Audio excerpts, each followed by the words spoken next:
Hallo alle zusammen und willkommen zu einem neuen Part von Tales of Xillia. In der letzten Folge haben wir uns gegen König Nachtigall gestellt, haben ihn so gut wie möglich verprügelt, dass er eingesehen hat, dass er einen Fehler begangen hat. Und ja, allerdings wurde er von jemand anders, den wir nicht kennen, kaltblütig ermordet. Also wir haben zuerst vermutet, also ich habe eigentlich persönlich vermutet, dass es eigentlich Presser war, die eben auch so von Gaius gehandelt hat, weil nach dem Tod von Gaius, Gaius ist gestorben, Nachtigall lebt, ne? Nach dem Tod von Nachtigall hat Gaius Rashugal den Krieg erklärt im Fezebel-Moor. Das Problem ist, es ist hier gleich um die Ecke und Fenmond ist eigentlich so gut wie verloren, weil alle, alle Leute, die kämpfen können, sind auf Fort Gandala und auf der See stationiert. Und tja, wow, ein geil. Ja, so, wir haben eigentlich noch eine Nebenquest offen, aber wir begeben uns jetzt einfach mal nach Fort Gandala, zum Fezebel-Moor.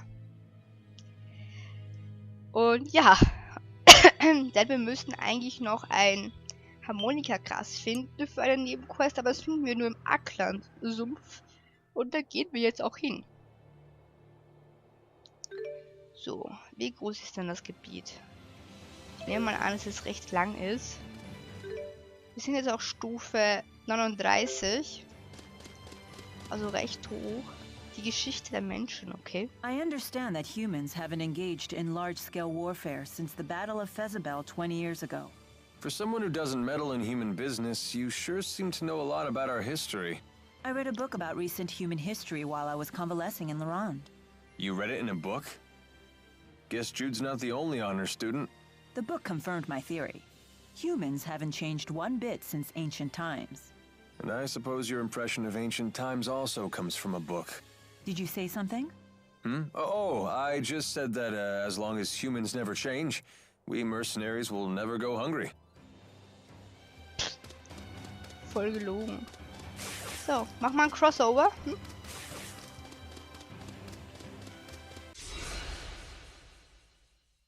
Hier gibt es ja zum Glück keine fatalen Gegner.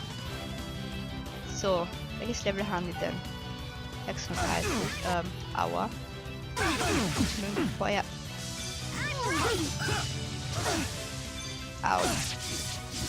Also nachdem ich Nachtigall mir richtig ausgewischt hat, kann ich ehrlich gesagt gar nicht mehr kämpfen. Beziehungsweise ich bin auch immer noch nicht gewohnt, nach einer Stunde Aufnahme eigentlich, oder Aufnahmesession, ich ja die neue Steuerung habe, die alte Steuerung, ist immer noch in der Steuerung von einem anderen Text. Und das ist ein bisschen doof.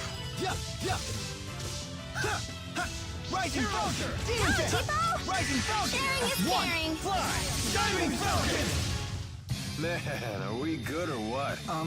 Yeah. Ouch, the cold shoulder. Also ihr könnt hier echt gut leveln, muss ich schon sagen. Alright.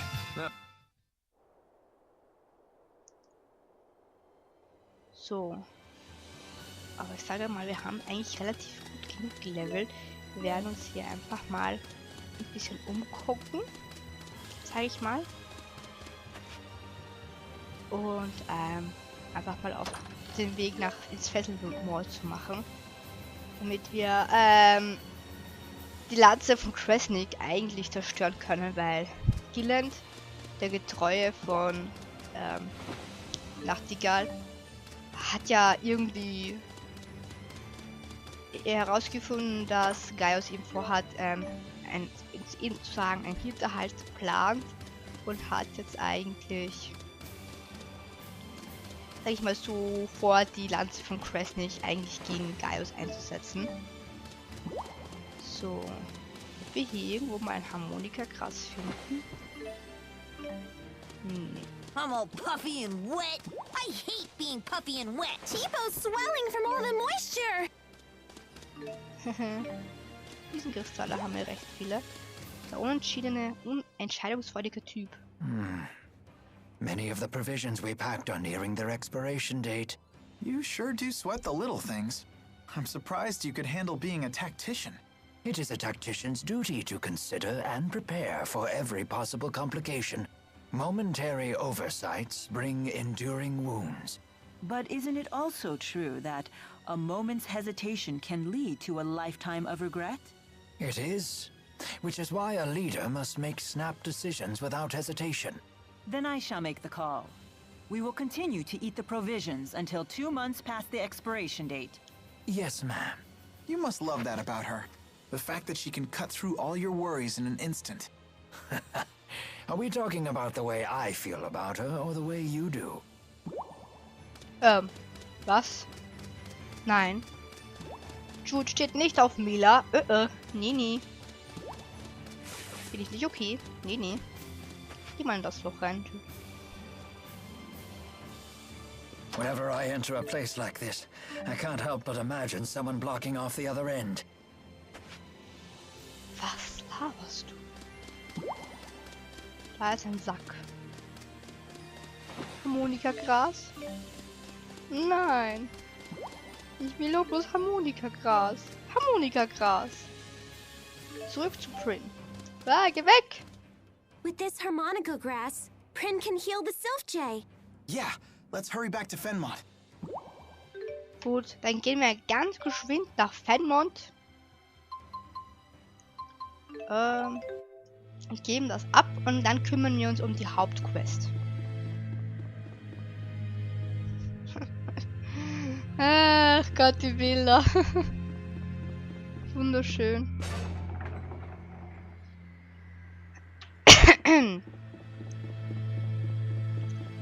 So. Dann haben wir das auch erstmal fertig. Der Typ geht ja auch immer noch da entlang. Echt ein Wahnsinn, wie lange der Typ braucht. Ich glaube, der ist Stammkunde hier. In der Uni. So, dann geben wir Prin mal das für den Vogel und dann können wir auch gleich mit der Hauptquest wieder weitermachen. What? Our mission is finally over and there still isn't anything you can do? Please, calm down, Lady Nadia. My friends will be back with harmonica grass for him soon. Blah, blah, friends this, grass that. Don't you get it? We need to get out of here. We got the harmonica grass. The hell? Agria, what are you doing here? These your so-called friends? Yes. This is classic. How do you know Prin? Because she's the liaison for us Azul spies. Lady Nadia? Ah, who cares? These chumps don't have the balls to rat you out. Prin's job is to pass all the juicy information I collect back to Azul. Is that true? It is. And this Sylph Jay was your means of communication. No way. How does that feel, Pimple? How does it feel to know you tried your very best to help an enemy spy? Pew! Not only do you stink of hypocrisy, you reek of stupidity, too! What? Leia!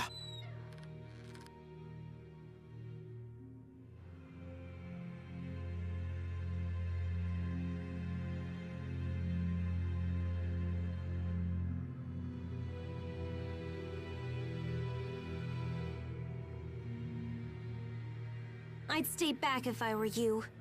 Wouldn't want to get my stench of stupidity on you. Come on. Excuse me, I just wanted to thank you for all your help. If you hadn't brought the harmonica grass, Bobo would have died. Now he's going to be fine. Tell me, do you have some connection to Nadia's family in House Travis? I do. My mother was her nanny. I've known her since she was a baby. So Agria really is nobility. Sadly, Miss Nadia's mother was a commoner, and she was subjected to much abuse because of it. The Travis family has always been focused on privilege, even by the standards of the 6 ruling houses.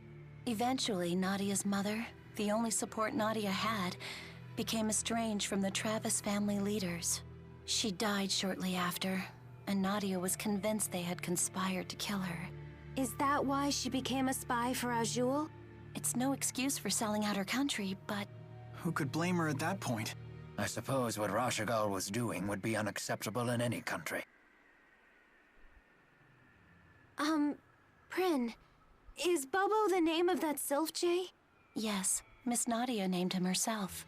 She's been taking care of him since he was an egg. She's always loved him. I see. Thank goodness he's okay. Even if Agria did laugh at me, I'm glad that Bobo's all right. Yeah, we all are. You really are exactly how Dr. Jyde described you, Leia. Indeed, she inspires smiles wherever she goes. Gut, der Typ geht das Schild entlang. So gut, dann würde ich sagen,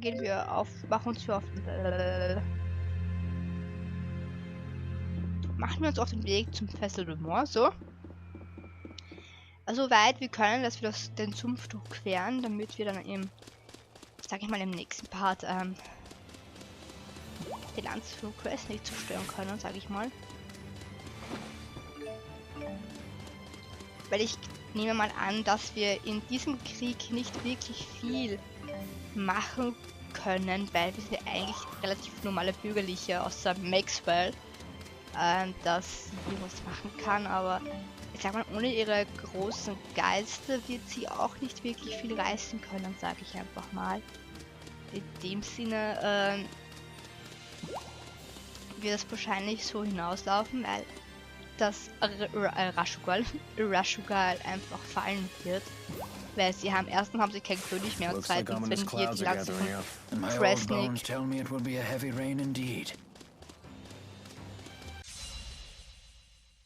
wenn wir die Lanze von Kresnik zerstören, dann hat Rashagal sowieso gar nichts mehr in der Hand.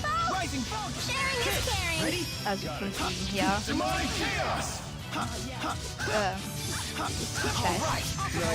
ich weiß auch gar nicht, was ich von Gaius halten soll. Also, da Gaius uns eigentlich auch unterwegs verraten hat, genauso wie Elwin, der auch mit Orschul unter einer Decke steckt und dass zum Beispiel Agria, also Nadia, auch obwohl sie zu Rashagal gehört, eigentlich für Orschul arbeitet. Von dem her weiß ich echt nicht, was ich von all dem hier halten soll. Und ja, ich bin sowieso gespannt, was so auf uns jetzt zukommt, weil ich kann mich nur grob wirklich an alles erinnern, was passiert ist. Also zum Beispiel alle Szene mit der Bürgermeisterin im Forschungszentrum, an die konnte ich mich gar nicht mehr erinnern. Und ich konnte mich auch ehrlich gesagt gar nicht mehr daran erinnern, dass Nachtigall eigentlich nicht mehr von uns ermordet worden ist, sondern von irgendeinem anderen. Wobei ich immer noch vermutet, dass es Presser war, aber nachdem sie gesagt haben, dass es keine normale Magie ist, sondern irgendwas Mächtigeres, muss entweder irgendwas genauso Mächtiges sein wie wieder ihre Geister, oder vielleicht ist es irgendetwas anderes, so vielleicht so ein zweiter Geist, der auch über die Geister herrscht, wie Maxwell zum Beispiel. Ich habe keine Ahnung. Also, das ist wirklich sehr fraglich. So, da gehe ich jetzt mal rein. Nein, ich will rein. Bevor mich dieser Typ erwischt. So, tut mir leid, dass ich ab und zu mal kurz husten muss, aber wenn ich ziemlich lange rede, dann, meint meine Stimme so, ja, geh doch einfach sterben, ne? So in der Art. Stimme. Ah! Wow. Ich habe mir mal irgendwann mal eine Alfred-Liste gemacht, die ganzen Schätzen, aber ganz ehrlich. Die kein Bock auf Alfred. Nachdem ich jetzt weiß, wie Alfred aussieht, dachte ich mir einfach nur so, kein Bock auf Alfred Schätze.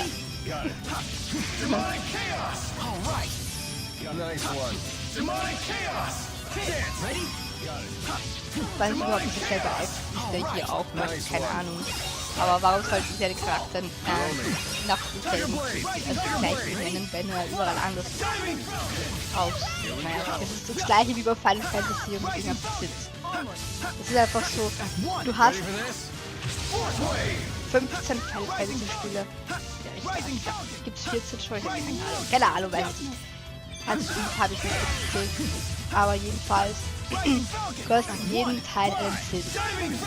Das sieht jedes Mal überall anders aus. Und das Problem ist für mich persönlich ist einfach der, dass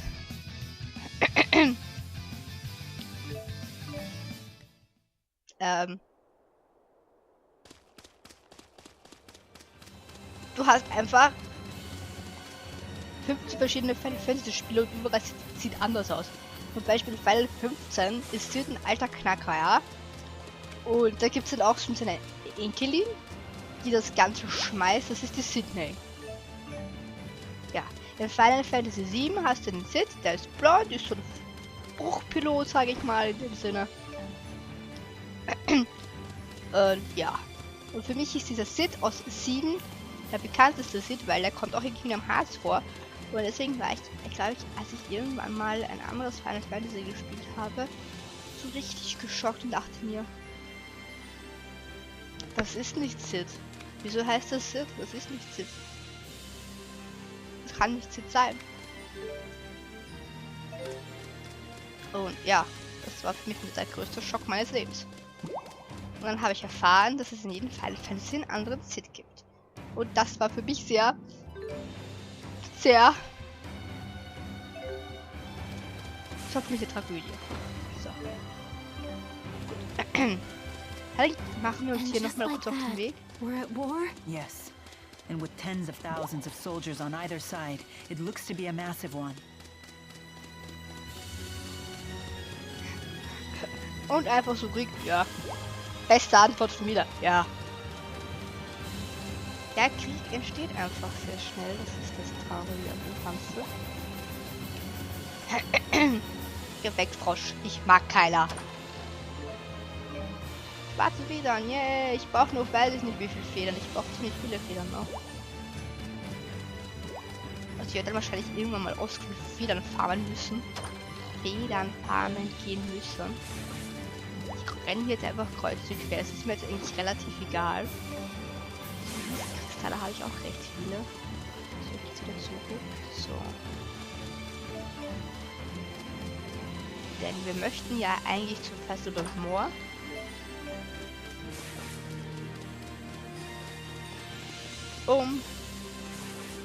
Ja. Sind wir wieder beim Thema, um eigentlich die Lanze zu zerstören.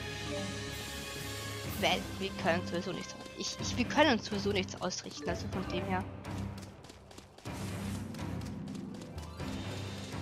Die sind dann da und stehen aber die größten Trotteln da und können eigentlich nichts machen, weil was wollen wir gegen 10.000 Menschen ausrichten? Hallo? Teufelsschwarz. Dann gebe ich Spieler.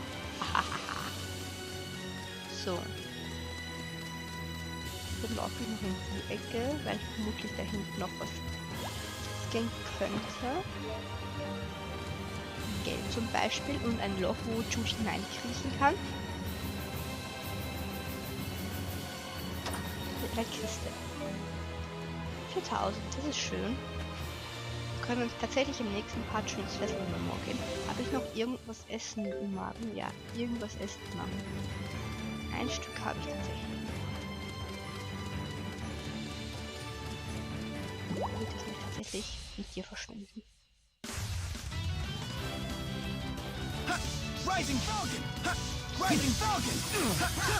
So. Wie stark sind die Kinder? Okay, hier Level drüber ist jeder eigentlich. Ready? Fully charged. We're so strong when we work together. Yeah, everyone's so cool. I won't let anyone down. Ist Jyde Level 40? Jupp, schön. Perfekt. Gut. Dann werden wir tatsächlich im nächsten Part. Ja, was ist? Weg. Weg. Gut. Würde ich sagen, dass wir im nächsten Part uns ins Fezebel-Moor begeben und mal angucken, was uns so auf Zukunft kann. Bitte weggehen. Ach Gott. Also bis zum nächsten Mal. Ciao, ciao.